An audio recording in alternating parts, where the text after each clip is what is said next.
J'attendais avec impatience l'ouverture de la saison de la chasse aux cerfs. C'était un peu comme l'excitation fébrile que je ressentais enfant à l'approche de Noël. En Pennsylvanie, elle débute toujours le premier lundi suivant Thanksgiving et est pratiquement considérée comme un jour férié à l'échelle de l'État. De nombreuses écoles ferment leurs portes parce qu'un grand nombre d'élèves des petites classes, ainsi que pas mal de professeurs, préfèrent se trouver dans les bois de Pennsylvanie plutôt qu'en salle de classe. Au dernier moment, un client basé en Californie a insisté pour que je reste joignable le lundi pour gérer son compte. J'ai tenté de le dissuader et j'ai timidement sondé la possibilité qu'il consulte un autre représentant de l'entreprise. Ce compte était crucial pour l'entreprise, et par conséquent, il était devenu très important pour moi personnellement.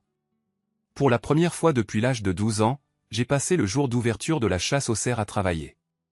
Je me suis fait à l'idée que je ne pourrais rejoindre notre cabane de chasse que lundi soir, ratant ainsi toute l'effervescence que les autres chasseurs allaient vivre tout au long de la journée. Cela impliquait de faire l'impasse sur la bière et l'argent que j'allais perdre au poker. Si la chance me souriait, je pourrais rattraper une partie du temps perdu, de la bière et de l'argent dès lundi soir. Fort de cette idée, j'ai chargé mon matériel de chasse dans le pick-up, j'ai posé un casier de bière sur la banquette arrière et je suis parti pour le voyage de 3 heures jusqu'à notre refuge de chasse près de Bradford. Ma femme, Barb, m'avait laissé un mot indiquant qu'elle sortait avec des amis et me souhaitant bonne chance pour la chasse. Je n'étais pas dupe. Je savais que la plupart des femmes étaient ravies de nous voir, nous les hommes, loin de la maison pendant la première semaine de la saison du cerf. Pour elles, c'était une brève échappée. J'étais à 1 heure de chez moi quand le soir est tombé. Alors que j'empruntais les portions sinueuses de la route 6, j'ai vu un camion de dépannage percuter un magnifique cerf, le projetant sur le bas-côté. Ralentissant, j'ai vu un autre cerf, une biche, s'envoler du véhicule et s'effondrer à côté du cerf. Je me suis garé, utilisant mes phares pour examiner les malheureux animaux. Le cerf arborait des bois magnifiques, de près de 60 cm d'envergure. Les bois de la biche étaient bien plus petits. Tous deux étaient sans vie, comme des pissenlits fanés. J'ai pris une décision sur le champ. J'ai récupéré de la bière dans ma veste de chasse, j'ai rempli les canettes et je les ai accrochées au coffre. Puis je les ai chargées dans mon camion, j'ai fait demi-tour et je suis rentré à la maison. Il fallait que je trouve un endroit où je pourrais les préparer avant que leur corps ne refroidisse trop. Plus je tarderais, plus le processus serait difficile et dommageable. Je me suis arrêté près de la grange d'un vieil ami, à environ 3 km de chez moi, et j'ai allumé la lumière extérieure. J'ai ensuite utilisé le projecteur de terrain pour éclairer les deux cerfs. Pendant que je travaillais sur le cerf, j'ai admiré ses bois. C'était le plus beau cerf que j'ai jamais rencontré. Il m'a traversé l'esprit que j'avais une chance incroyable de gagner une somme considérable en touchant un cerf dans mon club de chasse. J'ai songé à la question morale qui pourrait se poser, étant donné que c'était le résultat d'une collision avec un véhicule, et non d'une véritable chasse. J'ai rapidement balayé les doutes qui s'étaient insinués dans mes pensées. La règle était claire, les bois les plus grands appartenaient aux cerfs légalement marqués. Je remplissais les critères. De plus, je n'avais jamais été aussi près de triompher dans un concours de chasse auparavant. C'était mon moment. J'ai décidé de rentrer chez moi, de me nettoyer et de me changer. Peu importe le nombre de fois où je dépeçais des cerfs, je finissais invariablement avec du sang sur ma chemise et mon jean. J'ai chargé les animaux préparés dans le camion et j'ai pris la route pour la maison. Mes canettes de bière étaient toutes pleines, et soudain, je n'avais plus aucune raison de me précipiter au camp. Au moment où j'arriverais, il serait déjà trop tard pour la bière ou les parties de cartes. Au moins, j'avais correctement fixé mes canettes de bière aux animaux, me suis-je dit. En m'engageant sur le chemin de terre menant à ma maison, je savais déjà qu'un de mes amis avait écopé d'une forte amende parce qu'une canette de bière était tombée de son cerf. Le magistrat régional avait refusé d'accepter que le cerf ait été correctement étiqueté, et c'était l'ingérence du tribunal qui avait entraîné la chute de la canette sur la créature. Le nom du magistrat était Ray Parker, et il jouissait dans notre communauté d'une réputation de juge pendeur. Il présidait les petites affaires juridiques et les litiges portant sur des sommes inférieures à 10 000 $. Cependant, c'était un individu ostentatoire. Barb entretenait des relations cordiales avec la sœur de cet homme. Pourtant, j'étais parfaitement conscient que si je devais un jour me retrouver devant lui au tribunal pour des accusations de chasse illégale ou de violation du code de la route, cela ne jouerait pas en ma faveur. Il était bien après 23 heures quand j'ai utilisé la télécommande pour activer la porte du garage. La maison était plongée dans l'obscurité, ce qui me laissait penser que Barb était déjà couchée. J'ai été surpris, cependant, de constater que je ne pouvais pas manœuvrer mon véhicule dans le garage. Une Lincoln flambant neuve occupait ma place habituelle, tandis que la Jeep de Barb était garée à son emplacement habituel. En faisant le tour de la Lincoln, j'ai touché le capot, froid comme la mort. Visiblement, la voiture était là depuis un certain temps. De plus, les clés étaient toujours sur le contact. Je me suis aventuré discrètement dans la maison. Je me suis arrêté net, l'oreille aux aguets. La maison était plongée dans l'obscurité et d'un silence de mort. Avec un sentiment d'angoisse grandissant, j'ai monté l'escalier menant à la chambre. En approchant de la chambre principale, j'ai perçu un ronflement profond. Après 25 ans de vie commune avec Barb, je ne lui avais jamais connu ça. Un nœud s'est formé dans mon estomac. J'ai franchi l'embrasure de la porte, restée ouverte. La faible lumière ambiante suffisait à distinguer deux formes humaines sur mon lit. J'ai été frappé par l'absurdité de me faufiler subrepticement dans ma propre maison. J'ai avancé la main, allumé la lumière et me suis préparé au chaos à venir. Pourtant, aucun des deux n'a bougé. Barb était étendue, nue, sa main posée sur le torse de l'homme. L'individu arborait un ventre à bière proéminent et une pilosité abondante sur l'abdomen et la poitrine. Curieux, j'ai ôté l'oreiller de son visage. C'était cet ignoble juge, Ray Parker le panda allongé dans mon lit avec Barb, sa main frêle sur ma femme. Étrangement, dans ces moments cruciaux, les pensées deviennent d'une clarté limpide. Je me suis rendu compte que mon indignation principale découlait de la décision de ma femme de se taper un type aussi pathétique dans notre lit. Nous connaissions tous les deux un tas de types qui, de temps en temps, auraient pu capter son attention, et n'importe lequel aurait été préférable. Ensuite, j'ai remarqué des bouteilles de vin vides sur la table de chevet. Et Barb caressa son sein gauche du bout des doigts, massant doucement la peau pendant que le liquide séchait rapidement. Puis, elle retira sa main. Je vidai le bol, le reposai sur la table et pris la seringue sur la table de chevet. La positionnant au-dessus du visage de Parker, je la descendis à environ 10 cm de sa bouche pendant qu'il ronflait. Serrant le cœur dans une main, je le pressai fermement, projetant l'eau sanglante sur le visage de Parker. Une partie lui entra dans la bouche, le faisant s'étrangler. Posant rapidement la seringue, je saisis le couteau et commençai à découper le cœur dans ma main gauche. Du coin de l'œil, je vis Parker et me mis à rire d'un rire dément, comme la sorcière de l'Ouest. Il émit un sifflement et se redressa brusquement. Son regard oscillait entre le cœur dans ma main et la poitrine ensanglantée de Barb, toussant et crachant le sang qu'il avait avalé. Il haletait. Alors, je tournai mon visage masqué vers lui. Cela suffit. Parker sauta hors du lit et dévala le couloir à la vitesse d'une fusée, complètement nu, ouvrant la porte de sa voiture. « Tu es le prochain, chérie » hurlai-je tandis qu'il claquait la porte et sortait du garage en trombe. Je remontai à l'étage, replaçant les vêtements de Parker sur la chaise. Je mis son téléphone dans ma poche. Je récupérai également le téléphone de Barb dans son étui-carnet et le glissai aussi dans ma poche. Ensuite, je déplaçai le bol et la seringue vers l'évier, à côté de la vaisselle sale. J'activai le lave-vaisselle, me dirigeai vers mon pick-up, éteignis les lumières de la maison et fermai la porte du garage. À seulement quelques kilomètres, je repérai la Lincoln garée sur le bas-côté.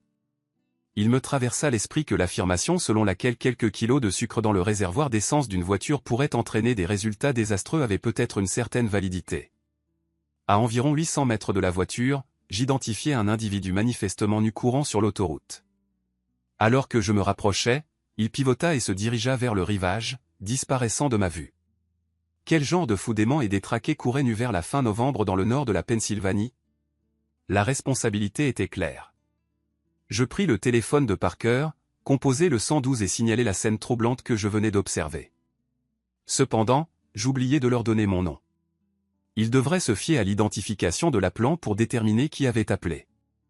Moins d'une heure plus tard, je dépassai l'endroit où j'avais aperçu plus tôt les deux serre-morts. Je pris le téléphone de Parker et composai mon numéro de téléphone personnel. L'appel fut transféré vers la messagerie vocale lors de ma première tentative.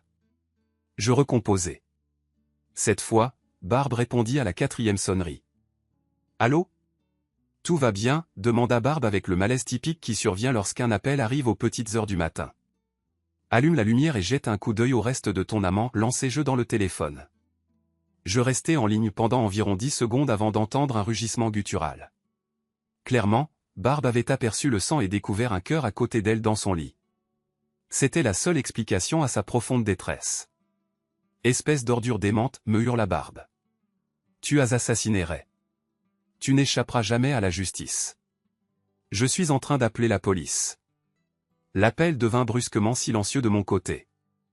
Un sourire illumina mon visage en imaginant l'histoire que Barb était en train de raconter aux autorités à ce moment précis. À 4 heures du matin, j'étais arrivé au camp de chasse.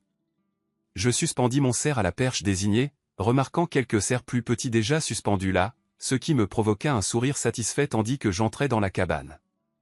Le vieux Dan McGraw était déjà à l'œuvre pour préparer le petit déjeuner. Il avait été chargé de cuisiner pour le groupe, gagnant ainsi un laissez-passer gratuit pour chasser jusqu'au prochain repas. Il plaça une assiette fumante chargée de bacon, d'œufs et de galettes de pommes de terre devant moi, et je me suis jeté dessus. Tom Burton sortit du lit et s'aventura à l'extérieur pour évaluer le temps qu'il faisait. Il fut absent pendant environ 1 minute avant de faire irruption à nouveau à l'intérieur.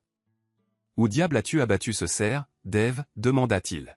« C'est le plus grand que j'ai jamais vu. » Cette question déclencha un soudain exode par la porte d'entrée.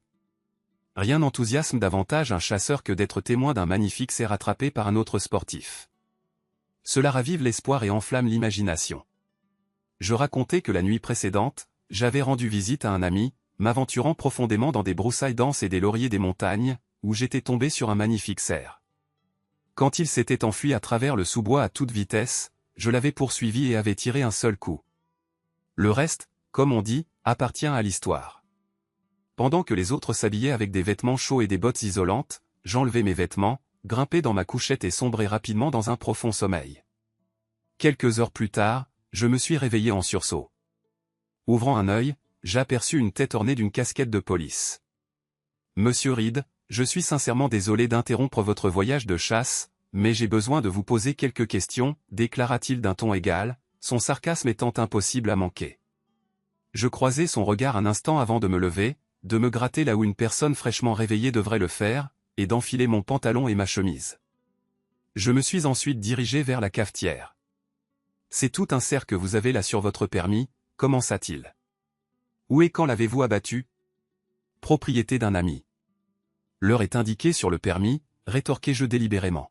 « La police d'État travaille-t-elle de concert avec la commission des permis de chasse ?» Allons droit au but, monsieur Reed. Plus tôt dans la journée, votre femme a contacté la police de Springville. Elle affirme que vous avez assassiné son amant, le juge de district Ray Parker. Elle prétend que vous lui avez arraché le cœur et que vous l'avez laissé à ses côtés dans votre lit. Et pour compliquer encore les choses, la voiture de Parker a été retrouvée abandonnée à environ 1,5 km de votre domicile. Une fouille du véhicule a révélé un cerf mort et un fusil à canon scié dans le coffre. Il y avait aussi un oreiller dont l'étiquette fédérale avait été enlevée. L'officier ajouta d'un ton pensif, « Le corps de Ray Parker n'a toujours pas été retrouvé. Ce n'est qu'une question de temps. » Monsieur Reed, ne serait-il pas plus simple de révéler où se trouve le corps de Parker, insista l'officier. Eh bien, vous êtes perspicaces, les gars, ricanai-je avec sarcasme. Vous avez court-circuité toutes les preuves médico-légales et vous avez juste envie de soutirer une confession à un pecno pour un meurtre alors que vous n'avez ni corps, ni mobile, ni arme. L'officier récupéra mon couteau de chasse, désormais dans un sac transparent, et l'agita devant moi, en déclarant « La jalousie représente le plus ancien des mobiles. » Peu d'hommes réagissent favorablement en découvrant l'infidélité de leur femme.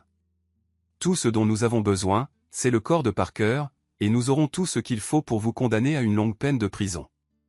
Je ne pus m'empêcher de sourire à l'officier stupéfait, pas le moins du monde impressionné par la façon dont les diverses entités chargées de l'application de la loi géraient cette affaire. Vous partez d'une hypothèse erronée et vous essayez de la valider comme si c'était un fait. Au lieu de découvrir la vérité, vous cherchez une confession pour un événement qui ne s'est jamais produit, ignorant les circonstances réelles et négligeant les preuves qui pourraient vous mener à la bonne conclusion. La dernière fois que j'ai rencontré Ray Parker, il courait frénétiquement à travers les bois, tout nu. Je ne sais pas pourquoi. Il est possible que ma tradition de remercier les divinités de la chasse de m'avoir offert un magnifique trophée de cerf l'ait mis mal à l'aise. De plus, le fait qu'il m'ait rencontré à l'endroit même où il avait partagé un lit avec ma femme infidèle a peut-être déclenché une crainte irrationnelle née de la culpabilité, l'obligeant à fuir la pièce sans vêtements. J'ai demandé, si Parker est toujours en vie, pourquoi un cœur a-t-il été trouvé dans votre lit? Comme je l'ai déjà dit, je me livre à une cérémonie lorsque j'ai la chance de récolter un cerf important. Je m'agenouille sur mon lit, en levant le cœur du cerf comme offrande de remerciement. Par la suite, je replace le cœur à sa place dans mon lit, symbolisant l'appréciation et la révérence pour les dieux de la chasse, avec autant de dévotion que possible. À cet instant, la radio de l'officier émit une alerte. Il sortit et conversa à voix basse pendant un long moment. À son retour, il révéla que Ray Parker avait été retrouvé une demi-heure plus tôt, errant nu dans les bois. 2 chasseurs l'ont croisé et l'ont dirigé vers la route. Il semble qu'en reconnaissant son identité, il se soit abstenu de lui offrir des vêtements ou de l'escorter hors de la forêt, lui informant au contraire qu'ils étaient venus chasser, et non récupérer des brebis galeuses. L'officier laissa échapper un léger rire. Quand il me rendit mon couteau, je lui exprimai ma gratitude. Il me demanda de me rendre au commissariat local pour faire une déclaration. Je l'assurai que je le ferais une fois ma semaine de chasse terminée. De retour à ma couchette, le vendredi après-midi, je me suis rendu au poste de police. Ils ont manifesté une certaine irritation quant à mon retard à fournir mon récit. Cependant, ce n'était pas mon problème. Il semble que Ray Parker ait affirmé que je l'avais manipulé en lui faisant croire que j'avais arraché le cœur de Barb. De plus, il affirmait que j'avais planté un cerf et une arme à feu dans son coffre et vandalisé sa Lincoln. Je revendique le droit d'honorer les dieux de la chasse chez moi comme bon me semble. C'est ce que j'ai dit à l'officier qui m'interrogeait. S'il répugne à mes pratiques, il n'a qu'à éviter mon lit conjugal et donc éviter d'y être exposé. Quant au cerf et à l'arme illégale, j'étais assis dans la salle d'audience lorsqu'il confessa à d'autres que n'importe qui pouvait inventer des histoires pour échapper à la responsabilité de ses actes. Il était grand temps que ce pauvre type assume ses responsabilités et se comporte comme un adulte. Je n'ai aucune connaissance concernant le cerf, le fusil ou son véhicule endommagé. Il a beaucoup d'ennemis. L'officier n'a-t-il pas mentionné qu'une étiquette d'oreiller avait été enlevée? C'est une violation de la loi fédérale. Enquêtez là-dessus. Le vendredi soir, je me reposais chez moi dans mon lit. J'ai senti un mouvement et je me suis réveillé pour découvrir Barb assise au bord du lit à côté de moi. Elle n'était pas là quand je me suis couché. Vous êtes sans doute au courant que j'ai alerté nos enfants et leur ai demandé de verrouiller les portes. Je les ai informés que tu avais perdu la raison, assassiné mon amant, et qu'ils devaient appeler les autorités si tu te présentais à leur domicile. Barb a commencé. J'ai cru comprendre quelque chose dans ce genre, apparemment. En effet, maintenant que tu en parles, ai-je admis à voix basse. Peut-être as-tu aussi entendu dire que j'ai contacté la police pour signaler que tu avais retiré le cœur de Ray et que tu l'avais laissé dans notre lit. Barb a insisté tandis que j'acquiesçais. J'imagine que tu as entendu dire que Ray est accusé d'infraction à la législation sur les armes à feu et qu'il a été condamné à une amende pour avoir transporté un cerf illégalement et chassé sans permis. Barb a continué. L'assistant du procureur a même tenté de l'accuser d'avoir retiré l'étiquette de l'oreiller. Mais il me semble que c'est légal, ça. Après tout, l'oreiller était déjà acheté. N'est-ce pas? J'ai répondu avec étonnement. On peut tout à fait enlever ces étiquettes une fois l'oreiller payé. On suppose que c'est la même chose pour les matelas. J'ignorais complètement ça. Like the detail-oriented stuff, like the stuff to make it look good, takes a lot more time. Oh, I'm on my boat. we're here. There's only one more, I think. More sail. All right. Oh, I'm so close to dead. Oh, it didn't even use one of those repair kits that I used. Oh, nice. Nice. All right. I shall board this transport. Okay. Jordan, have you killed everything already? I think there's one more gunboat over there that I'm gonna go finish off.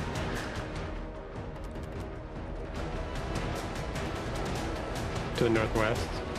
Okay. Am I good to just sink these gunboats then? I guess so. Unless Garg wants the 5 silver. Oh no, I'm good on the 5 silver, I think.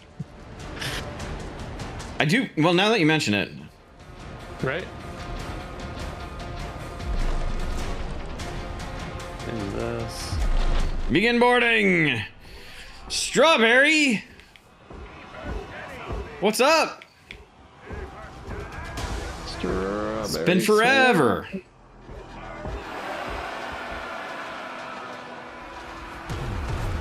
Get him, boys.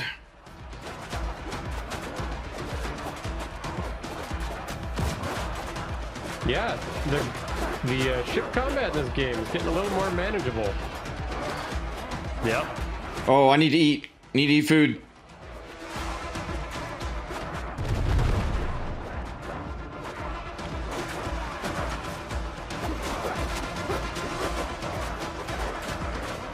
All right. Bored? I sank both of those. No. Nope. Ha! Got him. No. 9. You gotta kill 9. Oh, jeez. We're coming. We're on the way. Ha! Get got. That's weird. It just said that you joined the world guard. Oh, yeah, that happened earlier. Where I think Jordan said that I just joined the world, and it was like I'd been in for 2 minutes or 2 or 3 minutes. Yeah. Okay. I'm right up alongside.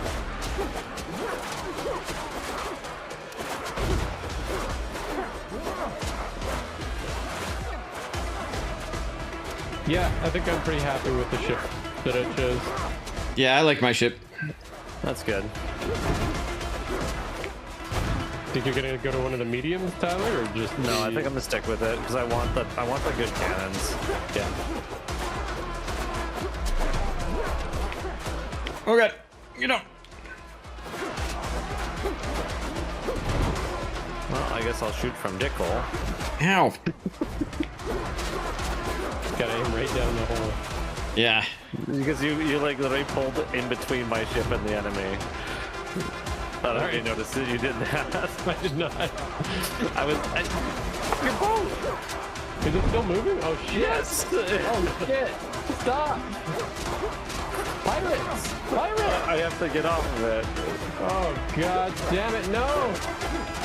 Well, Ha! Coffee beans. okay. I might be able to get to it. I think it was because I was on board when you got off, so like it kept, you know, like if you get off your boat, it like stops. It just like Okay. assumes you want to stop, but because I was on your deck, it didn't do that. Wow. So. Oh, okay. I was just zoomed way in for a moment. So It looked like my map had just cleared. Like I had no map anymore. Oh weird. We're fine though. She's saying I just slipped my dick hole right between the hefty hog and the enemy, Exactly. and That's that what you was did. the problem. Yep. Richard's hole. Yeah. Yeah, Richard's hole. Richard's hole. I want to kill more pirates. Can we kill more pirates? Yeah, I gotta go and dump off my stuff though. I'm inventory's Okay. real full. I think I'm not gonna dump off my stuff. I'm gonna play for like a little bit longer, so I'll come Hell catch up. yeah. come I was pirate. thinking we should go like stay in these waters where